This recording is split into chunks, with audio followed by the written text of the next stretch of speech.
Jangan sampai kita terbebani dengan sholat. Kalau orang terbebani dengan sholat itu tandanya dia tak paham. Dia mau dikasih senjata oleh Allah. Dia mau diselesaikan segala urusan dia. Dia mau dibayarkan utang dia. Dia mau ditingkatkan rezeki dia. Dia mau diberkahkan dia punya hidup. Dengan apa? Dengan sholat tadi itu. Assalamualaikum warahmatullahi wabarakatuh. Waalaikumsalam warahmatullahi wabarakatuh. Innal hamdalillah nahmaduhu wa nasta'inuhu wa nastaghfiruh. Wa na'udzu billahi min syururi anfusina wa min sayyiati a'malina. May yahdihillahu fala mudhillalah wa may yudlil fala hadiyalah. Asyhadu an la ilaha illallah wahdahu la syarikalah wa asyhadu anna Muhammadan abduhu wa rasuluh. Arsalahu bil haqq basyiran wa nadhira baina yaday sa'ah. May yuti'illah wa rasulahu faqad rasyada wa may ya'sihima fa innahu la yadurru illa nafsah wa la yadurrullaha syai'a. Faqala Allah ta'ala a'udzu billahi minasy syaithanir rajim. Ya ayyuhalladzina amanu taqullaha haqqa tuqatih wa la tamutunna illa wa antum muslimun. Allahumma shalli ala Muhammad. Alhamdulillah, segala puji serta syukur kita haturkan kehadirat Allah Subhanahu wa taala. Salawat dan salam senantiasa tercurah kepada Rasulullah Muhammad sallallahu alaihi wasallam beserta seluruh sahabat dan kerabat beliau serta umatnya yang tetap istiqomah hingga yaumil qiyamah. Sahibul bait, Pak Agus, keluarga yang dimuliakan Allah, para ikhwan dan akhwat, bapak-bapak dan ibu-ibu, wabil khusus Amir Majlis tadi yang telah membuka ta'alum kita pada malam hari ini, yang semuanya insya Allah kita mengharap ridho serta ampunan Allah Subhanahu wa ta'ala. Untuk mengawali ta'alum kita pada malam hari ini, para ikhwan dan akhwat, mari kita sama-sama membaca Quran surah Al-Baqarah ayat 153, 154, dan 155. 3 ayat ya.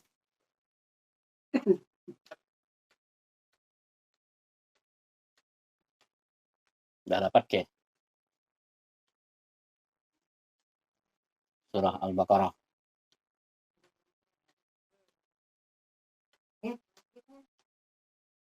Sudah dapat? Kita baca sama-sama. Para ikhwan dan akhwat, ikuti saya ya. A'udzu billahi minasy syaithanir rajim.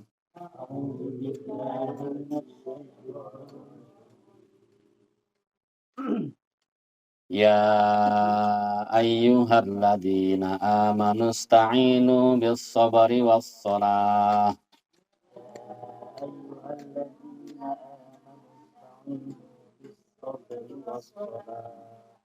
Innallaha ma'as sabirin.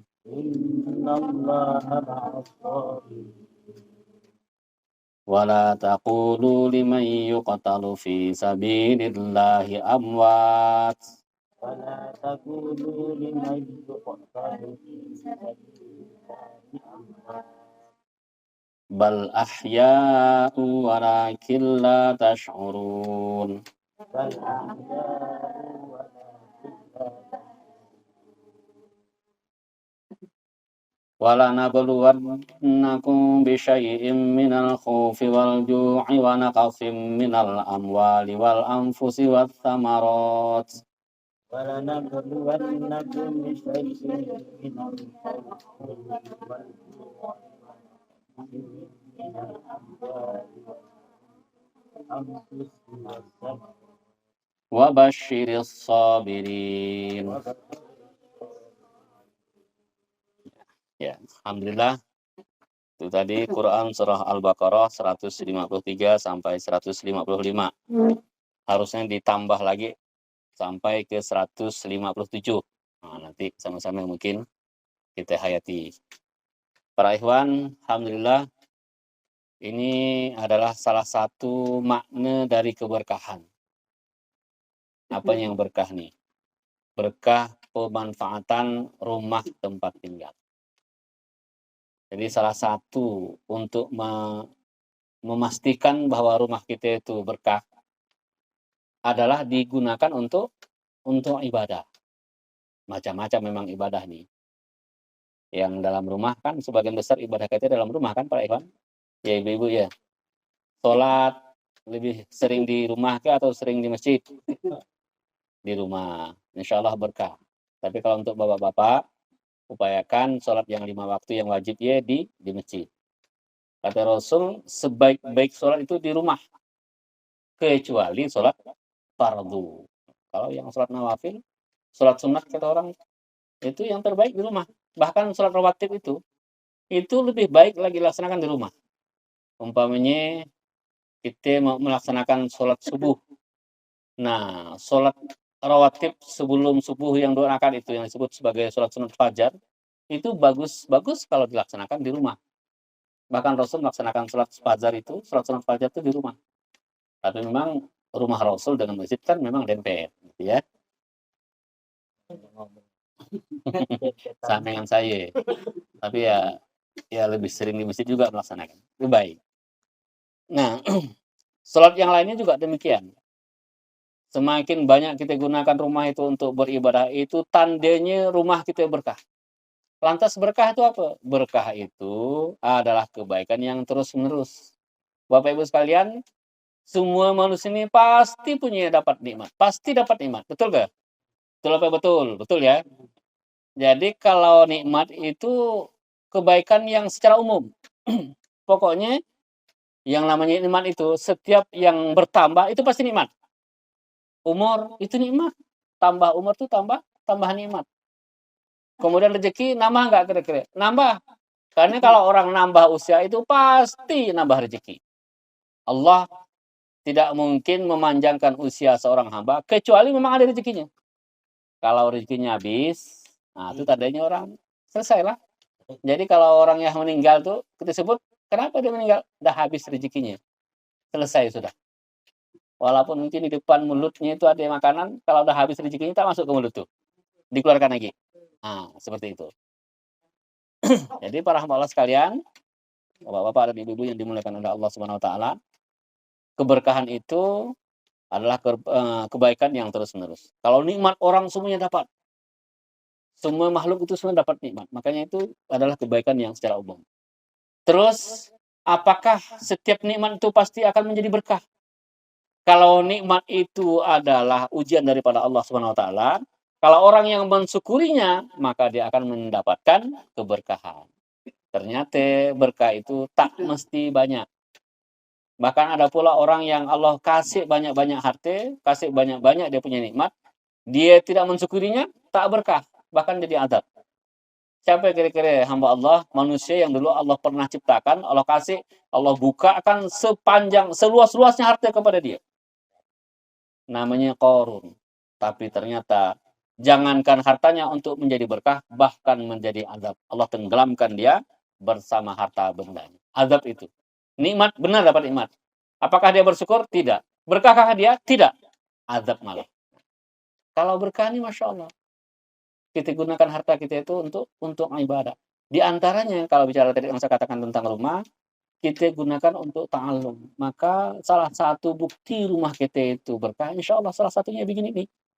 Berkumpul para hamba Allah, mengkaji ayat-ayat Allah, dibacakan ayat Al-Quran di dalamnya. Ada tausiah di situ. Kadang-kadang kita merasa tersentuh, kita amalkan kebaikan itu. Jadi tadi rumah itu sudah baik. Digunakan untuk kebaikan, baik nambah lagi. Dapat pahala, orang dapat hidayah, baik lagi. Bertambah-tambah dia punya kebaikan, itulah yang dimaksud dengan keberkahan. Makanya yang kita cari itu adalah berkah. Doa ketika orang yang menikah itu, Rasul ajarkan agar mendapatkan keberkahan. Barakallahu laka wa baraka alaika wa jama'a bainakuma fi khair, kata Rasul. Berkah untuk kamu, berkah untuk kalian berdua. Dan Allah santumkan campurkan kalian, Allah himpunkan kalian dengan kebaikan yang berlipat-lipat. Keberkahan. Nah, para hamba Allah. Mudah-mudahan Allah senantiasa memberikan keberkahan kepada kita. Amin. Lanjut. Memang betul. Ya, letih dan juga. Tapi serak dah kelihatan nih. Minum dulu, minum kan dulu. Saya, boleh juga minum teh. Minum dulu. Santai. Bismillah. Biar sadar sih.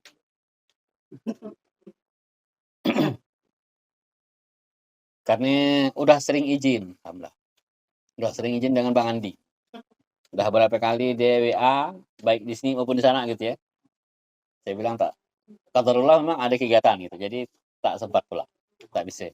Nah, jadi waktu kemarin tuh dia WA. Pada waktu sebelumnya mungkin sepekan sebelumnya itu udah saya diingatkan Ustadz Munzirin sama Iwan Farid Mayor. Ustadz, dia bilang, jangan lupa Ustadz, malam Sabtu. Saya bilang, begitu Bang Andi WA, saya pun gimana cara ngaturnya nih. Nah, izin lagi dengan Bang Andi, malu pula saya. Nggak nyaman juga. Nanti badan gitu ini tak berkah pula kan. Jadi saya bismillah, saya atur waktu, tadi izin sama Ikhwan, biasanya itu kan ta'alum sampai sholat Isya. Sholat Isya berjamaah lagi. Tadi saya izin, saya jamak, begitu ta'alum enggak sampai selesai selesainya itu belum sampai azan. Nah, saya minta izin sama Ikhwan, kemudian saya berangkat ke sini, mampir ke rumah, nyemput istri, langsung ke sini. Jadi baju itu masih baju kantor tuh ya ceritanya. Masih baju kantor. Nah, ini tasnya pun masih tas kantor, tak sempat tadi. Nah, ganti. Ya, itulah. Para hamba Allah sekalian, para ikhwan dan akhwat yang dimuliakan oleh Allah Subhanahu wa taala, ayat yang dibaca tadi itu adalah hadiah istimewa dari Allah Subhanahu wa taala. Kenapa itu menjadi hadiah? Nah, nanti kita kaji sama-sama. Allah sebutkan dalam Al-Qur'an. Surah Al-Baqarah ayat 153. Ini sebenarnya ayat yang sering sekali dikupas, dibaca dan disampaikan kepada kaum muslimin. A'udzubillahi minasyaitonirrajim. Ya ayyuhalladzina amanu ista'inu bis-sabri was-shalah. Innallaha ma'as sabirin. Allah sebutkan di sini, wahai orang-orang yang beriman, minta tolonglah kalian dengan sabar dan salat. Sesungguhnya Allah bersama orang-orang yang sabar. Dulunya kalau manusia itu minta sesuatu, minta penuhi hajat mereka, atau mereka sedang menghadapi permasalahan yang berat, ke siapa yang mereka minta? Mereka minta melalui Nabi. Jadi zaman dulu itu, kalau ada permasalahan yang berat sekali, mereka datang kepada Nabi. Wahai Nabi, kami begini dan begini. Tolong mohonkan kepada Allah agar masalah ini bisa terselesaikan. Nabi kemudian mohon kepada Allah, Allah kemudian memberikan jawaban kepada mereka, selesai masalah. Bahkan Allah abadikan dalam Al-Quran juga demikian. Ketika Bani Israel, mereka telah sepakat untuk mohon kepada Allah agar diutus kepada mereka itu seorang raja yang kuat. Karena mereka perlu raja untuk memimpin mereka untuk memerangi musuh-musuh mereka. Nah, kira-kira gitu tuh. Bani Israel kemudian mendatangi Nabi. Tidak disebutkan siapa nabinya kala itu. Ini tentu dalam Quran surah Al-Baqarah juga.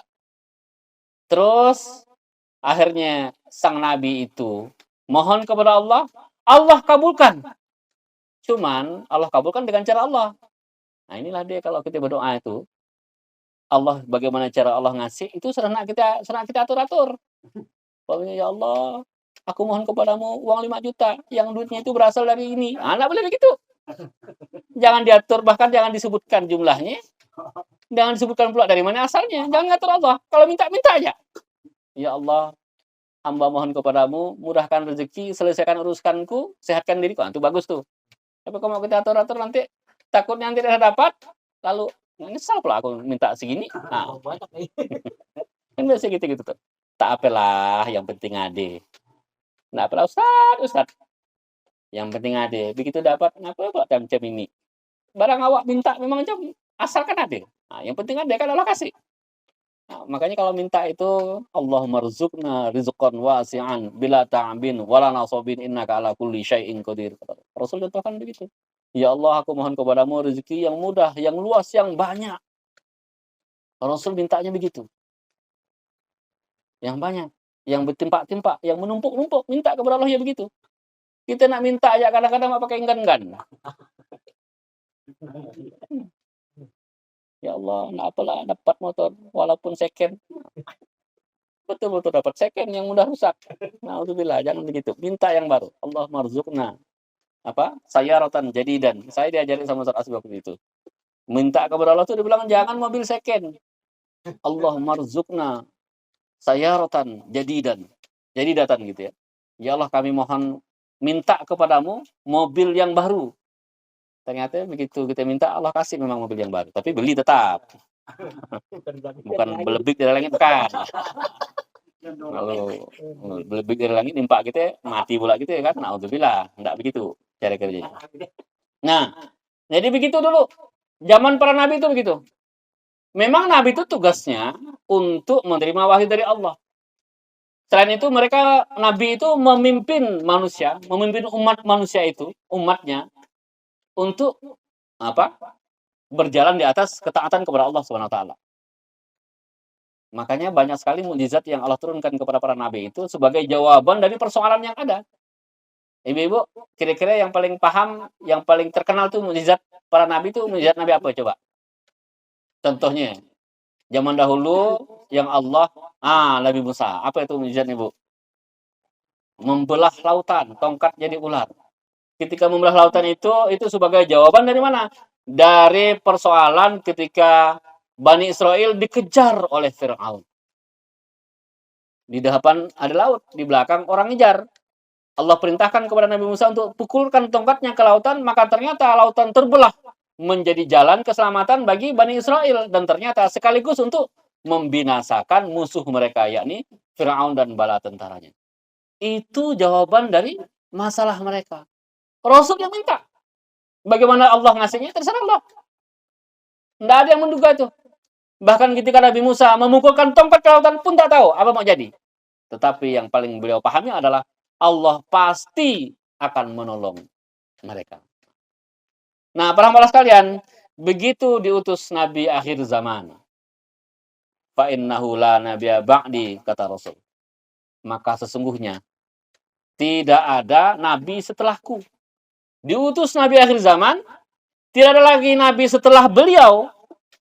Akan tetapi, perkara memohon kepada Allah, Allah kasih saluran, Allah kasih cara, yang mana semua manusia bisa meminta langsung kepada Allah. Tanpa perantara, cespleng, kalau bahasanya itu. Pokoknya mujarab, langsung. Apa caranya? Ya ayyuhalladzina amanu, ista'inu bis-sabri was-shalah. Makanya ini hadiah dari Allah. Wahai orang-orang yang beriman, minta kepada Allah dengan apa? Dengan sabar dan sholat. Masya Allah. Makanya sayang, 1000 kali sayang kalau barang ini tidak kita pakai. Senjata ini. Sampai sekarang yang tak punya masalah. Yang tak punya hajat. Tidak ada namanya manusia itu. Baru lahir ya kita dah ketemu masalah. Udah pengen, udah punya hajat. Mesti. Baru lahir, nanti timbul berumur dikit, beranjak ke usia remaja, sampai bujangan, anak dara, sampai belaki, dah berbini, sampai dah jadi newan, naki, dah punya cucu, segala macam, sampai semua segala macam. Pasti punya hajat, pasti punya masalah. Dan masalah itu bagi orang beriman diselesaikan dengan mohon kepada Allah Subhanahu wa taala, kemudahan dari Allah Subhanahu wa taala. Caranya ista'inu bis-sabri was-shalah. Sekarang saya mau tanya, Allah kan nyuruh nih minta tolong kepada Allah dengan salat dan sabar. Dengan sabar dan salat. Yang mau saya tanyakan itu sabarnya sabar siapa? Sabar diri kita seorang. Bukan dengan sabarnya bini. Ya Allah, aku minta kepadamu, minta rezeki, minta kasihkan barang ini dengan sabarnya istri saya. Enggak begitu. Tapi ini sabarnya diri sendiri dan salatnya salat siapa? Pun salat diri kita seorang. Oleh karena itu, perkuat kesabaran dan perbanyak sholat. Nah, sampai di sini kira-kira sholat kita itu jadi beban, apa jadi syukur kita? Syukur. Karena dengan sholat itu, saluran kita untuk memohon kepada Allah Subhanahu wa taala. Saluran langsung kepada Allah. Makanya sholat itu adalah komunikasi langsung kepada Allah Subhanahu wa taala. Meminta kepada Allah dengan sholat. Minimal di sholat wajib. Kalau rasa kurang, tambah lagi di sholat sunat. Makanya Rasul contohkan banyak sekali sholat sunat itu. Untuk apa? Untuk keperluan kita, untuk hajat kita, untuk menyelesaikan urusan kita, masalah kita. Dengan apa? Dengan sabar kita, dengan sholat kita. Ini Masya Allah, kita berwasilah dengan sabar dan sholat. Nah, ini Masya Allah, para hamba sekalian. Oleh karena itu, yang pertama, jangan sampai kita terbebani dengan sholat. Kalau orang terbebani dengan sholat, itu tandanya dia tak paham. Dia mau dikasih senjata oleh Allah. Dia mau diselesaikan segala urusan dia. Dia mau dibayarkan utang dia. Dia mau ditingkatkan rezeki dia. Dia mau diberkahkan dia punya hidup. Dengan apa? Dengan sholat tadi itu. Kalau dia merasa beban, tak paham dia. Padahal dengan wasilah sholat itu, Allah akan tuntaskan segala persoalan dia. Karena ista'inu bis sabri was sholat. Innallaha ma'as sabirin. Allah bersama orang-orang yang sabar. Sabar itu gimana ya Pak Ustadz? Sabar itu menahan. Intinya menahan. Apa yang kita tahan. Memang kadang-kadang kita yang ke belakang pun kadang-kadang kita tahan juga. Bukan itu. Bukan sabar yang itu bukan sabar tuh. Itu nahan lagi. Lagi nahan. Yang disebut menahan di sini adalah menahan sesuatu yang di dalam diri kita. Agar kita tetap berada dalam ketaatan kepada Allah. Nah, itu sabar tuh. Kenapa begitu? Karena ternyata banyak sekali di dalam diri kita itu yang tak bersesuaian dengan ketaatan kepada Allah. Betul apa betul, Ibu? Banyak dalam diri kita yang tak bersesuaian dengan ketaatan kepada Allah. Contohnya begini, tidur nyaman enggak? Mana nyaman tidur dengan sholat kalau waktu subuh? Hebat benar kalau dapat nyaman ke. Betul ke? Lagi musim hujan. Nah, kebetulan sekarang ini panas nih, musim hujan, sajuk. Nah, betul-betul ngantuk, letih betul, kapak betul. Tidur dia beda. Tiba-tiba azan subuh. Mana yang nyaman? Subuh, sholat subuh atau tidur? Nyaman ke tidur sebenarnya. Mun soal nyaman nih. Nyaman ke tidur. Nah, itu contohnya nih. Tidak bersesuaian dengan nafsu kita. Tetapi karena kita ingin taat kepada Allah, maka kita tahan ngantuk kita. Kita tahan rasa nak tidur tadi itu. Kita wudhu dan sholat. Itu namanya sabar. Apa yang tahan? Segala hal tadi itu. Yang ngantuk, yang mau tidur, yang sejuk, yang malas segala macam. Kita tahan ya. Kita segera untuk menunaikan sholat. Yang lebih nampak lagi itu puasa. Tentu mana lebih nyaman? Waktu puasa kayak waktu makan. Sama kitanya. Udah tetap makan ini beda. Tetapi karena kita pengen melaksanakan perintah Allah, maka kita tahan itu makanan. Itu namanya sabar. Jadi itu sabar itu kekuatan menahan. Banyak sekali yang harus kita tahan. Agar apa? Agar kita senantiasa tergolong hamba-hamba Allah yang taat. Dari hal pikiran, sampai ke harta, sampai ke keperluan, sampai segala macam. Termasuk yang paling banyak, ini penting sekali. Mulut, omongan. Nah, ini. Udah mulai kita nak ngomongkan mulut kan. Banyak lalu pahala dari mulut. Sebaliknya, banyak inyan dosa dari mulut. Ada orang gara-gara mulut, masuk surga bedalok. Kau ke bedalok ya? Mau naik lalah dia nak menjelaskannya ya. Makin hebat dah. Makin hebat ya. Barangnya supan ya lama-lama kan. Ya, banyak lalu orang yang dengan mulutnya berdalok masuk surga. Yo, dipakai untuk ngaji, dipakai untuk perkara-perkara yang baik. Ditahan dirinya dari hal-hal yang tak bagus. Masuk surga. Satu ketika ada sahabat yang baca satu zikir. Rasul katakan begini. Aku melihat kata Rasul, malaikat itu keberatan. Maksudnya bukan keberatan, bukan tak mau, tapi saking beratnya itu pahala. Macam tak mampu nak ngangkat pahala itu. Subhanallah, walhamdulillah, wala ilaha illallah, wallahu akbar. La haula wala quwata illa billah. Itu jabah. Yang dah hafal kita itu. Kata Rasul, malaikat itu berat sekali ngangkat pahalanya. Nah, kan gampang. Masya Allah. Tetapi sebaliknya, sekali kita ngomongkan macam-macam, selesai semua itu pahala itu. Hilang semua. Ngomongkan sepulan, ngomongkan tetangga, ngomongkan orang depan, orang belakang. Nah, ini semua nak kita omongkan. Belum lagi nanti. Tidak berani saya menyebutkan modal masuk neraka sudah. Tapi jadi sebenarnya. Jadi gara-gara mulut ya Masya Allah. Ini makanya sabar. Sabar benar tuh. Dikuatkan. Walaupun betul kena ngomongkan inyan. Tapi dah karena kita takut berbuat ghibah. Sabar, tahan. Itulah tergolong yang sabar. Orang-orang yang sabar. Ini Masya Allah. Ista'inu bis sabri was salah. Innallaha ma'as sabirin. Allah bersama orang-orang yang sabar. Jadi kalau ingin menikmati bersama Allah, gitu ya. Bersama Allah itu maksudnya kita itu selalu dalam perlindungan Allah, dibimbing oleh Allah. Kita memperbanyak sabar. Masya Allah. Terus kita lompat ke ayat yang ke-155. Karena waktu kita kan saya bilang tadi nggak bisa lama-lama gitu kan.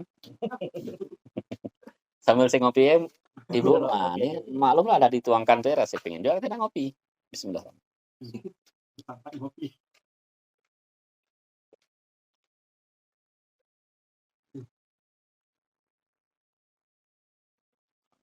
Kemudian ayat yang ke-105. Allah sebutkan begini. A'udzubillahi minasyaitonirrajim. Walanabluwannakum bisyai'im minal khauf. Kata Allah, dan pasti akan kami uji. Kalau sampai di sini, kalau Allah bilang begini, Allah sebutkan begini. Pasti kau kami uji. Kira-kira kita takut nggak? Kalau murid, ada guru bilang, bisa ulangan nih? Suka ke? Tak suka? Cemas lah, kata murid. Ya Allah, ulangan pentolen. Sekarang Allah bilang begini. Walanabluwannakum bisyai'in. Tapi sampai sini loh. Walanabluwannakum. Dan pasti akan kami uji kamu. Mulailah kita merasa khawatir. Allah yang bilang nih, Bah. Allah yang katakan pasti akan kami uji kamu. Tetapi kemudian Allah tambah kalimat berikutnya. Apa itu? Bisyai'in. Nah, ini menggembirakan kita. Allah katakan, pasti akan kami uji kamu dengan sedikit. Yang namanya sedikit, itu tentulah tak banyak. Nah, iya kan ya, cara menjelaskan sedikit. Apa itu sedikit? Ya tak banyak, Ustaz. Nah, betul tuh, betul. Ya sedikit artinya memang bukan sepenuhnya. Bisyai'in. Apa itu? Minal khauf. Allah akan uji kita dengan hal yang bersifat ketakutan, tetapi sedikit dari rasa takut. Makanya tidak ada orang itu yang seumur hidupnya itu takut terus, tidak ada. Sedikit ya yang Allah uji dari rasa takut itu. Walju' kelaparan. Apakah selamanya kelaparan? Tidak. Bisyai'in itu tadi berlaku untuk semuanya. Pertama, sedikit ketakutan. Sedikit kelaparan. Terus apa lagi? Walju' wa naqsim minal amwat. Ya. Tuh. Sedikit rasa apa? Dengan kelaparan, kekurangan harta, dan kekurangan jiwa. Tapi itu sedikit. Ibu-ibu sekalian, kira-kira saya mau nanya nih. Kalau saya tanya begini, jawaban kita apalah ya? Kita ini hidup mewah kita ada nih. Nah, ini jawaban ini bersayap jawaban ini. Nah, suka saya dengarnya. Makan nyaman, tidur nyenyak, badan sehat. Masya Allah, suka saya dengarnya. Mewah kita ini, Bu. Kalau kita udah duduk di situ, nggak usahlah kita bicarakan tentang masalah amal soleh. Tentang dunia aja dulu. Kalau kita udah sampai ke situ, duduk di situ, sambil kita senyum-senyum, bisa dan gila rakok lah badan nih. Bisa lah gitu, duduk setengah jam, bahkan mungkin 1 jam. Mewah itu hidup. Karena betapa banyak orang yang nak bernapas tidak susah. Sekali-sekali kita ke rumah sakit, ngelihat orang terjengap-jengap, susah nak bernapas. Padahal udaranya banyak, tetapi karena Allah cabut sedikit saja kesehatan dia, tak lagi dia bisa nyaman bernapas. Mungkin dia orang kaya, mungkin dia banyak harta, mungkin dia orang yang berpangkat, tetapi Allah cabut dari segi kesehatan, Masya Allah. Ada yang sakit di pencernaan, dimakan, ada bahkan yang sakit di bagian keluarnya. Banyak penyakit tuh. Tetapi kalau kita alhamdulillah berfungsi dengan baik, mewah hidup kita. Yang membuat kita mewah itu adalah kesehatan. Ada yang mau nukar mate sebutik dengan uang 1 miliar. Mau ke dikasih uang 1 miliar? Mau lah Bu dikasih uang 1 miliar. Jangankan 1 miliar, 10.000 aja kita mau. Mau ke ibu-ibu dikasih uang 100 juta. Tapi ditukarnya dengan tangan sebutik. Nah, tak mau kita. Berarti mewah kita hidup ini. Begitu kita mendapatkan kesehatan, mewah, Masya Allah. Bapak-bapak, ibu-ibu yang dimuliakan oleh Allah SWT, apalah yang orang sampai nak mengeluarkan duit banyak-banyak, nak ke tempat rekreasi. Nak lihatnya apalah? Matahari terbenam. Matahari tenggelam. Suah ke ibu-ibu ngeliat matahari tenggelam? Matahari tenggelam suah ke ngeliat yang? Hah? Orang banyak yang mengeluarkan duit besar-besar, nak nyari matahari tenggelam. Pakai baju aja tadi datang ya, pakai oto-oto, pakai kendaraan ramai-ramai. Pergi ke Bali. Nah, berapa juta? 10 juta seorang. PP. Tambah makannya sih lah ya. Tambah belanjanya. Kita Masya Allah tinggal keluarkan nengok ke arah barat gitu ya. Kelihatan matahari tenggelam. Atau mungkin ke arah timur kelihatan matahari terbit. Ada sunrise, ada sunset. Itu Masya Allah. Itu mewah. Yang orang untuk mendapatkan itu Masya Allah. Susah. Terus kita nyaman tidur. Saking nyamannya tidur. Pas orang khutbah Masya Allah gitu ya. Sampai nyanyak lalu. Khusyuk lalu. Udah terlaluan juga. Mentang-mentang sehat lalu tidur di bantainya gak waktu orang khutbah. Jangan sudah nak jamnya juga, Pak. Orang banyak itu yang untuk sekedar tidur saja mereka harus mengorbankan banyak harta. Dulu itu ingat waktu cerita Michael Jackson ya, bintang dunia, bintang top dunia lah. Kalau bicara harta enggak usah kita tanya lah dia. Tetapi Allah cabut satu perkara aja kenikmatan. Apa itu? Tak bisa tidur. Yang namanya dia nak membuat dia tidur itu, berkumpul semua dokter-dokter yang hebat-hebat tuh. Tak bisa tidur. Allah cabut itu aja. Tek, cabutnya. Masya Allah. Nah, belum lagi apa lagi kira-kira? Waktu dulu COVID. Kita punya penyakit tak bisa merasa. Tak nampak kan rasa itu? Tak. Selama ini itu kan yang kita merasa asin, manis, pahit, segala macam tuh kita anggap biasa aja kan? Karena udah otomatis. Tiba-tiba Allah kasih teguran sedikit ya. Waktu COVID Allah cabut semua. Tak ada rasa. Nah, nyaman nggak? Ternyata Masya Allah, hambar semua kehidupan tuh. Macam tak ada rasa sama sekali. Yang namanya siolaya kita nengok teh kambing, teh ayam, apa, teh kucing tuh, tak kebawan sama sekali. Padahal biasanya kan Masya Allah. Ternyata itu nikmat mencium itu. Allah cabut saraf untuk penciuman tuh, tak berfungsi. Masya Allah. Kira-kira kalau ada orang mau ngasih, ibu-ibu, ada orang mau ngasih 500 juta. Tapi tariknya semua, dia minta semua rasa kita. Mau enggak? Tak mau gitu. Jadi itu kenikmatan yang luar biasa. Kemarin ada seseorang bercerita. Waktu kami ada kegiatan lah gitu ya. Ada seorang ustadz lah gitu. Dia cerita, ustadz gini dia bilang. Saya itu punya teman dia bilang. Yang dia sangat kaya orang. Saking kayanya itu dia bilang dia punya helikopter. Punya perusahaan di mana-mana. Tetapi dia bilang dia punya satu penyakit. Apa penyakitnya? Tak bisa merasa. Jadi rasa itu hambar semua. Ternyata mewahnya harta itu tak bisa dibandingkan hanya sekedar merasa saja. Jadi kita ini hidupnya mewah. Bisa rasa kopi manis, bisa rasa garam segala macam, itu kenikmatan yang luar biasa. Mewah hidup kita itu, para hamba Allah sekalian dimuliakan oleh Allah SWT. Jadi Masya Allah. Nah, kembali ke tadi. Sedikit dari kekurangan harta dan jiwa. Tak pernah Allah kasih, Allah ambil itu yang banyak-banyak, tak pernah. Dulu kita pernah ada musibah tsunami di Aceh. Ada berapa yang meninggal? Sekitar 200.000 orang meninggal. Tetapi tentu saja tetap lebih banyak yang hidup daripada yang meninggal. Padahal itu sudah musibah yang terbesar sudah. Jadi sedikit dari rasa takut, sedikit dari kekurangan harta, dan sedikit dari kekurangan jiwa. Dan Allah sebutkan lagi, Allah wana wabashiris sabirin. Maka berilah kabar gembira terhadap orang-orang yang sabar.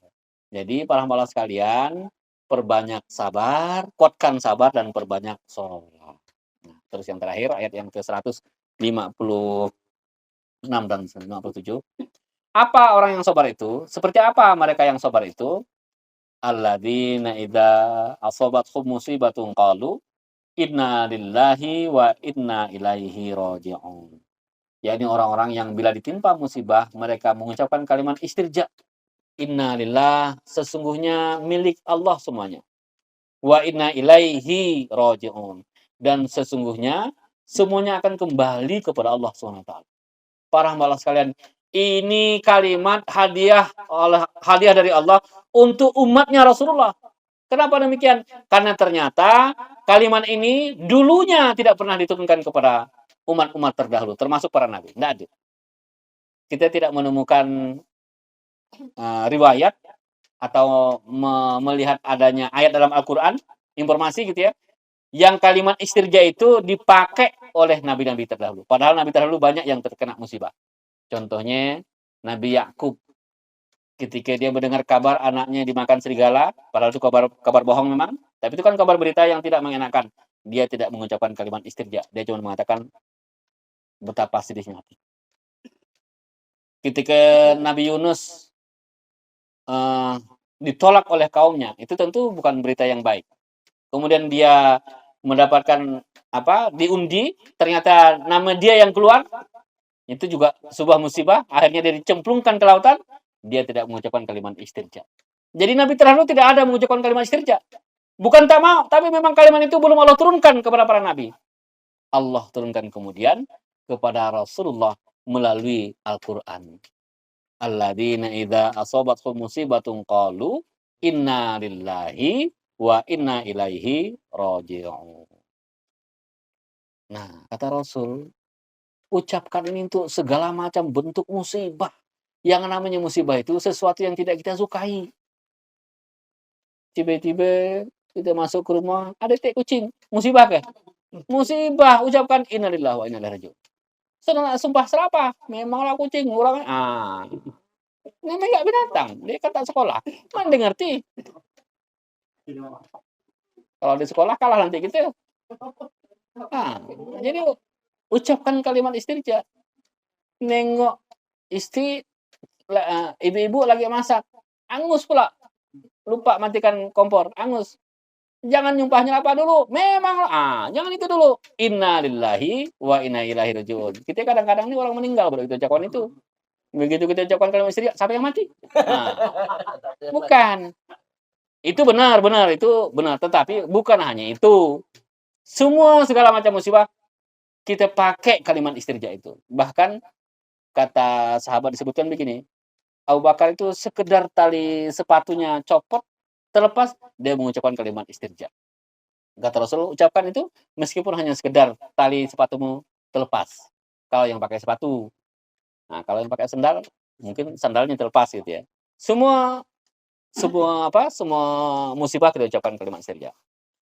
Kemudian yang terakhir, Allah sebutkan begini. Ulaika alaihim shalawatum min rabbihim wa rahmah wa ulaika humul muhtadun. Kata Allah, mereka itulah yang mendapatkan selawat, kesejahteraan. Kemudian setelah itu apa lagi? Rahmah atau rahmat dari Allah, karunia dari Allah SWT. Dan yang terakhir mendapatkan petunjuk dari Allah. Jadi orang yang mengucapkan kalimat istirja dan itu merupakan bentuk dari kesabaran dia, maka Allah akan ganjar 3 perkara. Sholawat, rahmah, dan petunjuk atau muhtadi. Hidayah dari Allah SWT. Ini betapa luar biasanya. Hanya sekedar kita ucapkan kalimat itu. Tapi ini bukan kalimat ringan. Segala sesuatu yang Allah cantumkan dalam Al-Quran pasti bukan sesuatu yang ringan, yang biasa-biasa saja. Enggak. Itu sesuatu yang luar biasa, dahsyat informasinya, dan tentu saja bagian dari kebenaran yang Allah turunkan kepada Rasulullah Muhammad SAW. Para hamba Allah sekalian yang dimuliakan oleh Allah SWT, inilah yang disampaikan, mudah-mudahan ada manfaatnya. Alhamdulillah, wassalamualaikum warahmatullahi wabarakatuh.